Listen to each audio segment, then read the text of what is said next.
tingkatkan. Artinya dengan peristiwa ini tidak boleh mengendorkan daripada semangat fraksi Partai Golkar dalam menghadapi, membahas seluruh agenda politik di DPR. Terkait desakan mengganti Setia Novanto, Nurdin menyatakan Partai Golkar sama sekali belum memikirkan hal itu.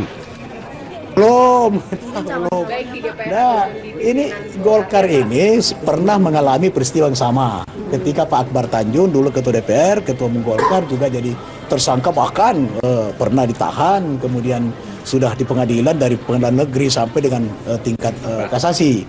Jadi pengalaman-pengalaman itu juga memberi warna tersendiri dalam Partai Golkar dalam menyikapi setiap perkembangan dan setiap proses hukum yang berlaku. Ketua Harian Partai Golkar meyakini Golkar tetap solid di bawah Setia Novanto. Memang, partai berlambang beringin ini adalah partai yang sudah berpengalaman dalam menghadapi terpaan badai politik. Namun publik kini menunggu bagaimana haluan politik Partai Golkar pasca penetapan Novanto sebagai tersangka. Tim Liputan Metro TV. Kita akan mulai perbincangan dari Pak Idrus terlebih dahulu. Pak Idrus, bagaimana kondisi internal Golkar sendiri pasca penetapan Setia Novanto sebagai tersangka? Ya Mbak Rara, jadi segera setelah Novanto ditetapkan sebagai tersangka kemarin, itu secara serta-merta sebagian besar pengurus Partai Golkar mendatangi rumah Setia Novanto. Dan pada saat itu langsung diadakan satu pertemuan yang dipimpin langsung oleh Setia Novanto, dan pada saat itu telah diambil beberapa keputusan-keputusan untuk disampaikan kepada masyarakat. Yang pertama adalah pada malam hari itu kita sudah memutuskan bahwa secara organisatoris ditetapkannya Setia Novanto sebagai tersangka oleh KPK tidak mempengaruhi kinerja dan kerja-kerja politik Partai Golkar. Dan komitmen kita untuk melakukan akselerasi konsolidasi tetap berjalan dengan baik. Itulah yang kita bicarakan. Kemudian yang kedua adalah dalam perspektif hukum,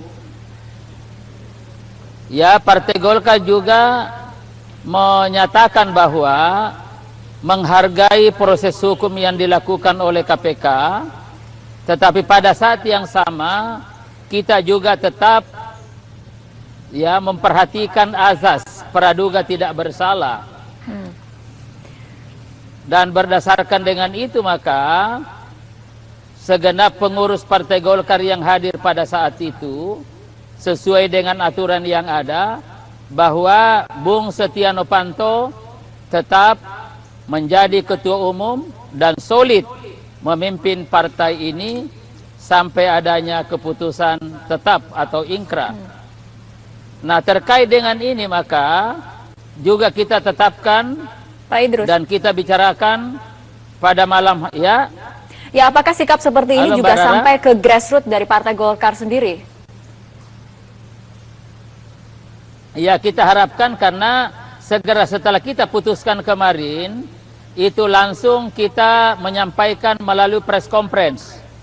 Dan pada saat yang sama, kita langsung memberikan satu instruksi dan surat edaran kepada seluruh DPD provinsi dan kabupaten kota untuk menyampaikan poin-poin penting yang telah menjadi keputusan partai, apalagi tadi di dalam rapat pleno kita juga sudah memutuskan 7 poin penting dan segera kita kirimkan kepada seluruh jajaran kepengurusan Partai Golkar. Baik, artinya menurut Pak Idrus sendiri di penilaian Pak Idrus bahwa Partai Golkar solid, tidak ada gejolak pasca penetapan Setia Novanto sebagai tersangka? Ya, jadi saya kira faktanya memang begitu, itu solid.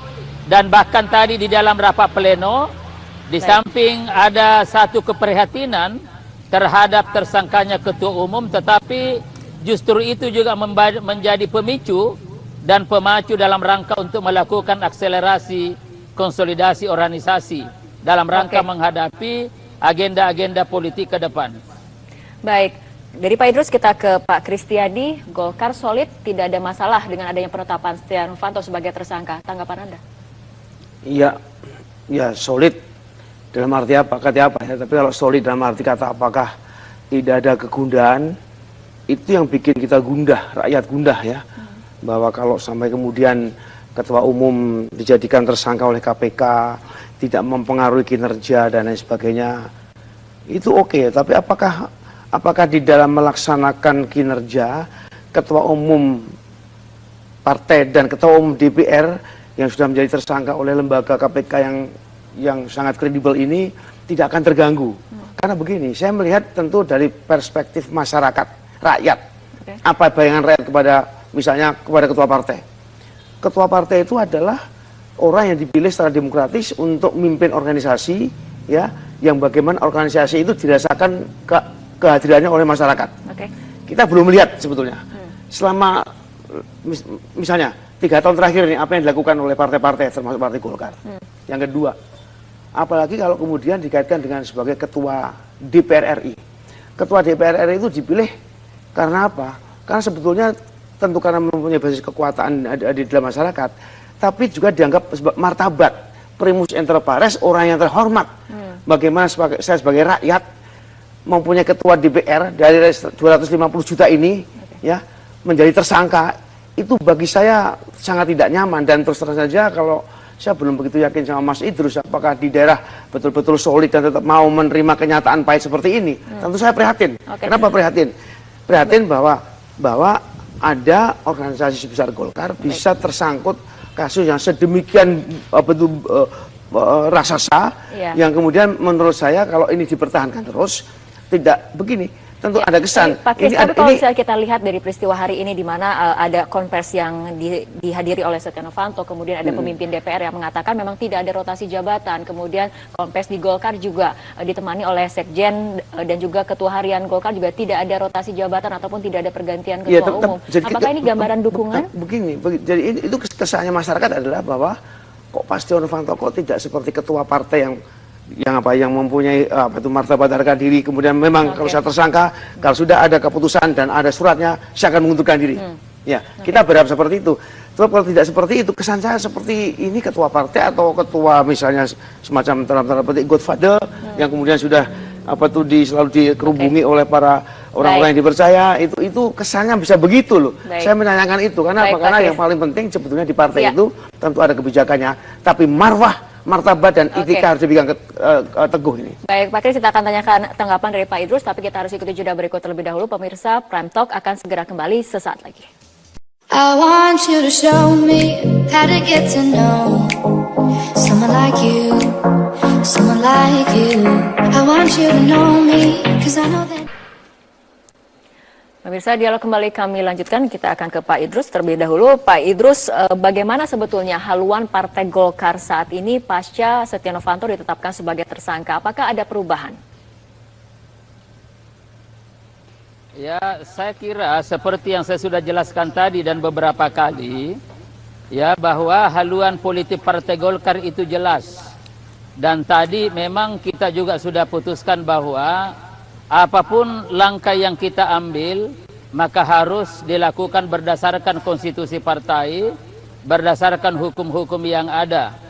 Dan karena itu merespon Bung Kristiadi, yang selama ini juga memang selalu menjadi narasumber di Partai Golkar, kami ingin mengatakan bahwa pandangan kami selama ini dalam merespon masalah ini, kami melihat dalam perspektif hukum, Bung Kristiadi. Ya, misalkan di DPR, kalau kita melihat MD3, itu jelas aturannya. Kalau di DPP Partai Golkar juga jelas aturannya. Nah, kami berpandangan bahwa suatu proses demokratisasi itu harus dilaksanakan dengan prinsip-prinsip hukum yang ada. Ya, memang barangkali apa yang dikatakan oleh Bung Kristiadi, ada rasa, ada apa, itu juga kita akan meyakinkan bahwa, dan saya kira Bung Kristiadi juga memahami betul bagaimana Golkar. Golkar itu besar karena sistem yang efektif dilaksanakan oleh kepemimpinan yang kolektif. tidak tergantung pada orang per orang. Nah, oleh karena itu maka di dalam rapat pleno tadi, salah satu keputusannya adalah bahwa dalam rangka untuk memastikan akselerasi konsolidasi partai dan melaksanakan program-program, maka menunjuk ya ketua harian bersama-sama dengan sekjen untuk melaksanakan tugas-tugas operasional organisasi. Jadi inilah sebagai implementasi dari kerja kolektif partai yang didasarkan pada sistem yang efektif. Dan saya kira itulah ya penjelasan dan pertimbangan-pertimbangan objektif dan subjektif tadi Bung Kristiadi, sehingga kita tetap punya keyakinan bahwa agenda-agenda politik kita hadapi ya dengan kerja keras dari seluruh lini yang ada, baik struktur partai ke bawah, anggota DPR, DPRD sampai ke bawah, dan kader-kader muda yang sekarang ini muncul. Kami punya keyakinan bahwa kita mampu membangkitkan kepercayaan kepada rakyat. Oke, baik, kita ke Pak Kristiadi. Pak Kristiadi, untuk melihat ataupun mengamati peran Golkar dalam pemerintahan Jokowi JK saat ini sendiri, kan kemudian masih diperlukan ada sejumlah bahasan yang memang membutuhkan dukungan dari parlemen, dukungan dari parpol pendukung seperti Perpu Ormas, RU Pemilu. Ini bagaimana Anda menilainya? Terus begini, pertama tentu Mas Idrus, Bung Idrus, saya tentu tidak ada urusan pribadi. Saya memang sebetulnya di dalam menyampaikan pendapat ini, saya tidak bersiasat. Saya sebetulnya sangat mencintai partai, karena satu persis partai itu fungsinya apa dalam sistem demokrasi ini. Dan saya juga mencintai negara dan bangsa saya ini. Tapi oleh karena itu menurut saya mempunyai suatu cita-cita, suatu gambaran untuk menyelamatkan. Begini, hukum di Indonesia ini sudah begitu merosot, seakan-akan hanya dibaca bunyi pasalnya. Ya, tidak juga masuk dalam wilayah semangat dan etika yang apa itu menjadi paradigma daripada peraturan itu. Misalnya kalau sekarang ini, yang saya bayangkan bagaimana dengan kasus seperti ini, musibah seperti ini bisa ada berkah yang diambil oleh Golkar. Apakah tidak ada pikiran alternatif misalnya untuk justru lebih ofensif? Oke, kalau tersangka akan kita buktikan. Oke, tersangka. Toh nanti kalau terbukti, tidak terbukti akan kita kembalikan lagi. Tapi dengan ada asas praduga tak bersalah kan? Dan dengan misalnya dengan tindakan mengundurkan diri, justru bisa membebaskan dari beban spekulasi selama ini bahwa seakan-akan ada pansus KPK dan sebagainya itu, itu tentu yang memimpin suatu kekuatan yang besar ini. Tapi walaupun dalam undang-undang MD3 kemudian memang ada kemudian undang-undang MD3 itu undang-undang ini kan undang-undang yang terus terang aja waktu itu masyarakat mungkin juga tidak begitu dilibatkan di dalam proses untuk menerbitkan undang-undang ini ya. Dan itu isunya juga bermacam-macam tadi dalam walaupun itu. ditegaskan harus ada putusan inkrah kemudian baru ada bisa oleh karena itu tentu diambil cara yang paling baik, yang tidak hanya menyelamatkan tentu berdasarkan ketentuan peraturan perundangan, tapi bagaimana sebetulnya memandang lebih luas daripada itu yang sekarang ini menurut saya ada kekosongan di dalam republik ini. Ada suasana bagaimana menjaga martabat, etika daripada perilaku, bukan perorangan, perilaku politik daripada orang-orang yang dipercaya masyarakat untuk menjadi orang-orang yang bermartabat. Kan begitu. Baik, kita tanyakan tanggapan ke Pak Idrus dulu. Pak Idrus, bagaimana menurut Anda? Ya, saya kira begini ya. Jadi tadi Bung Kristiadi sudah menyampaikan bahwa memang persoalan kita adalah pada aturan itu. Jadi apabila kita tidak melaksanakan aturan yang ada juga, justru kita balik logikanya Bung Kristiadi. Apakah ini bukan merupakan suatu penzoliman kepada yang bersangkutan? Misalkan kita memaksakan juga itu, padahal ada aturan yang menjadi dasar di dalam menentukan kebijakan-kebijakan politik yang ada. Ya sebutlah misalkan tadi MD3 itu terlepas daripada proses pembentukannya, tetapi secara faktual MD3 itu berlaku dan sudah diatur sedemikian rupa bahwa ada 3 alasan. Saya kira di situ ada karena meninggal, ada karena mengundurkan diri, ada karena diberhentikan. Jadi inilah aturan Bung Kristiadi. Saya kira jalan keluarnya adalah kita tidak bisa katakanlah bahwa kita tidak melaksanakan itu. Ya, kalau ini kita tidak laksanakan lalu mengambil langkah lain, justru apakah bukan merupakan penzoliman kepada yang bersangkutan? Itu mungkin pertanyaan-pertanyaan yang bisa muncul juga, sehingga saya kira ke depan ya kita harus konsisten meletakkan ya hukum sebagai sebuah dasar dan menjadi aturan main dalam rangka menjamin demokratisasi ini bisa berjalan dengan baik. Ya, saya mengerti aturan itu seperti itu, tapi saya sebenarnya ingin melangkah lebih jauh lagi, melangkah lebih jauh daripada cuma membaca pasal-pasal itu. Melangkah lebih jauh sebenarnya agar marwah martabat partai di Indonesia, terutama Partai Golkar yang sudah menjadi partai yang tadi tentu cukup dewasa dan juga tadi ada sistem yang sudah berjalan, itu juga lebih daripada sekedar terpatri kepada aturan, tapi ada sesuatu yang lebih mulia sehingga rakyat bisa merasakan ini. Pak Kris, berbicara mengenai Partai Golkar yang matang dan dewasa seperti itu, dari Pak Idrus sendiri, ini bagaimana kemudian melihat peran Golkar dalam pemerintahan Jokowi JK? Bagaimana kemudian sikap dari Partai Golkar sendiri? Karena pada saat kepemimpinan Setnov, Golkar dengan tegas mendukung pencapresan Jokowi di pemilu 2019 dan kemudian mendukung penuh mengenai agenda-agenda politik yang kemudian saat ini sedang dibahas oleh pemerintah. Ada berbagai agenda seperti RUU Pemilu, ada Perpu Ormas. Anda sendiri menilainya sikapnya akan seperti apa dari Golkar? Jadi begini, keputusan untuk mendukung pemerintahan Jokowi JK itu diambil di dalam Munaslup. Dan ini didasarkan pada aspirasi yang berkembang dari bawah. Ya, jadi ini adalah keputusan Munaslup, maka tidak ada jalan lain kecuali pengurus yang dilahirkan oleh Munaslup itu konsisten melaksanakan hasil Munaslup itu. Kemudian dukungan terhadap pencapresan Jokowi pada tahun 2019 yang akan datang itu diambil dalam forum Rapimnas. Rapimnas adalah forum pengambilan keputusan setingkat di bawah Munas. Dan saya kira ini juga kita laksanakan. Dan itu yang saya katakan tadi bahwa tersangkanya Setia Novanto tidak mempengaruhi posisi politik Partai Golkar terhadap dukungannya kepada pemerintahan Jokowi JK dan terhadap dukungannya terhadap Jokowi sebagai capres 2019 yang akan datang.